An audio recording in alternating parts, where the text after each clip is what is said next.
बिहार के वैशाली से एक ऐसी दिल दहलाने वाली खबर सामने आ रही है जो आपको ना सिर्फ सोचने पर मजबूर कर देगी, आपका जो मानसिक स्टेटस है महिलाओं के प्रति उसे भी दोबारा सोचने पर मजबूर कर देगी। एक महिला जिसे प्रेम की देवी कहा जाता है और उसके बारे में तमाम तरह के कसीदे पढ़े जाते हैं, वो महिला कितनी क्रूर हो सकती है और आज के दौर में कितनी क्रूर हो सकती है, इसका जीता जागता प्रमाण प्रियंका देवी ने दिया है। बिहार के जिले वैशाली में भटोली गांव है एक, जहां पर होली के दिन जिस वक्त होली मनाई जा रही थी उस वक्त मिथिलेश पासवान ने अपनी बीवी प्रियंका देवी को फ़ोन पर किसी से बात करते हुए सुना। वो मिली जानकारी के मुताबिक अपने प्रेमी से बात कर रही थी और इस बात से मियाँ बीवी दोनों के बीच में विवाद हुआ और विवाद बढ़ने के बाद प्रियंका देवी को इतना ज़्यादा गुस्सा आ गया कि उन्होंने ईंट से अपने पति को पहले घायल किया और उसके बाद चाकू लाकर उनका प्राइवेट पार्ट काट दिया।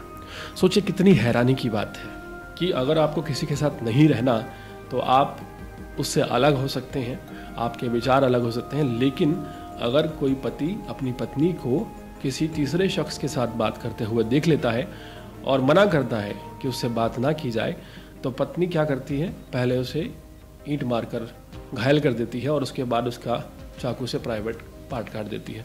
मिली जानकारी के मुताबिक बर्बरता की हद तो तब हो गई जब मिथिलेश पासवान को हॉस्पिटल ले जाने की बजाय उसका प्राइवेट पार्ट चाकू से काटने के बाद प्रियंका देवी ने उसे कमरे में बंद कर दिया। वो वहीं तड़पता रहा।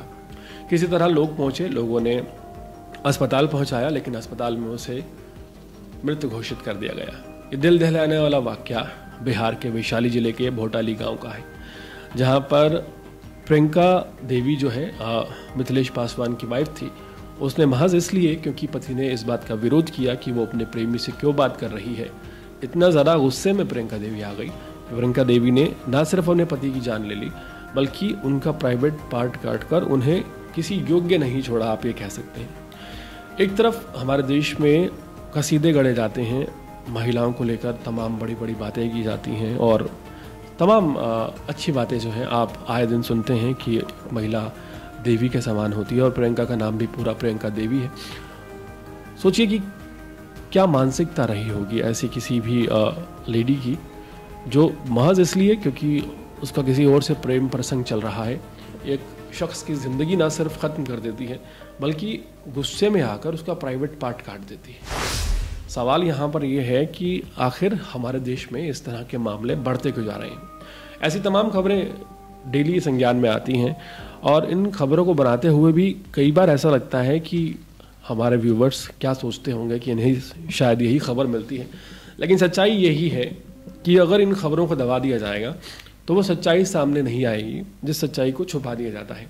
हमेशा खबरों में आपको एक तरफ की खबर दिखाई जाती है, हमेशा खबरों में इस तरह का आपको रुझान दिखाया जाता है कि महिलाएं ही प्रताड़ित हो रही हैं, पुरुष सिर्फ प्रताड़ित कर रहे हैं। लेकिन सच्चाई ये है कि आज के दौर में अगर भारत की बात की जाए तो हमारे देश में पुरुषों की प्रताड़ना कई गुना ज़्यादा बढ़ चुकी है। सोचिए, यहाँ मारपीट का मामला नहीं है, यहाँ पर दहेज उत्पीड़न का मामला नहीं है, यहाँ महज इतना सा मामला है कि एक पति अपनी पत्नी को किसी गैर मर्द के साथ बात करते हुए देखता है, उसे टोकता है, उसे रोकता है और यही बात उसे इतनी बुरी लग जाती है कि वो ईंट उठाकर उसके सिर में मार देती है। वो जिस वक्त घायल हो जाता है, बजाय इसके कि उसे हॉस्पिटल ले जाया जाए, चाकू लाकर उसका प्राइवेट पार्ट काट दिया जाता है। सोचिए कि मिथिलेश पासवान इस पूरे विवाद के बाद भी बच सकते थे, लेकिन जो क्रूरता उनके साथ की गई ये साफ दर्शाती है कि कहीं ना कहीं ये पार्ट ऑफ द प्लानिंग है। और जिस तरह से एक महिला ने इस वारदात को अंजाम दिया, यहाँ पर प्रश्न खड़े होते हैं कि क्या समय इतना बुरा आ गया है कि एक पति जो एक लड़की से शादी करता है वो मैरिटल अफेयर की अगर बात हो या किसी और शख्स से बात करने की बात हो तो क्या उसे रोक भी नहीं सकता, उसका विरोध भी नहीं कर सकता। ये वो मामले हैं जो मामले सामने आ जाते हैं और ऐसे तमाम बड़े बड़े मामले हैं जो सामने नहीं आते।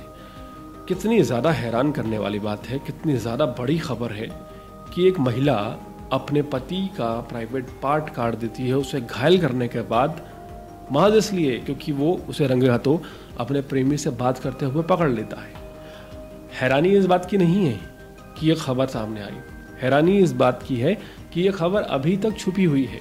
सोचिए होली की ये खबर है और अभी तक किसी भी नेशनल मीडिया में आपने इस खबर का जिक्र तक नहीं देखा होगा, आपको कहीं भी इसकी भनक नहीं लगी होगी। एक एजेंडा चलाया जा रहा है पुरुषों के खिलाफ।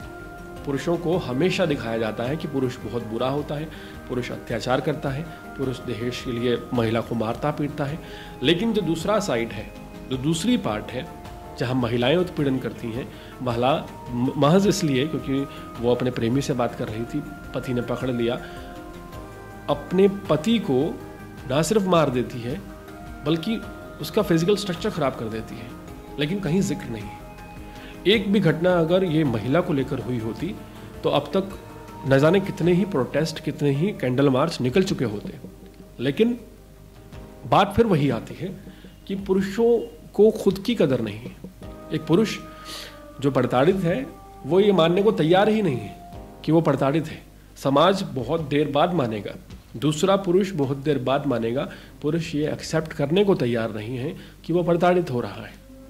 और फिर तमाम तरह की डिमांड्स हैं कि जेंडर न्यूट्रलिटी लॉ बनाया जाए, वो कानून बनाए जाएं जो पुरुषों की भी सुनवाई करें। लेकिन क्या एक पुरुष होने के नाते आप भी किसी पुरुष की सुनते हैं? और सवाल उन महिलाओं से भी हैं जो किसी महिला के साथ गलत होने पर तमाम बड़ी बड़ी बातें करती हैं कि न्याय मिलना चाहिए और कैंडल मार्च निकालती हैं। क्या एक मरा हुआ पुरुष उनको नज़र आता है? क्या एक पुरुष उनको नज़र आता है जिस पुरुष ने महज इस बात का विरोध किया कि अपने प्रेमी से बात मत करो और उसकी बीवी ने उसका कत्ल कर दिया, उसका प्राइवेट पार्ट काट दिया? ये सवाल सोचने वाले हैं। और अगर इसी तरह से इग्नोरेंस चलती रही, आप खुद को इग्नोर करते रहे, ऐसे पुरुषों को इग्नोर करते रहे, तो वो दिन दूर नहीं जब अगला नंबर आपका हो सकता है। ये रिपोर्ट आपको शायद बड़ी अटपटी सी लग रही होगी कि क्यों कोई शख्स, कोई एंकर, कोई जर्नलिस्ट बैठकर इस मामले पर बात भी करना चाह रहा है और हमें ज्ञान दे रहा है।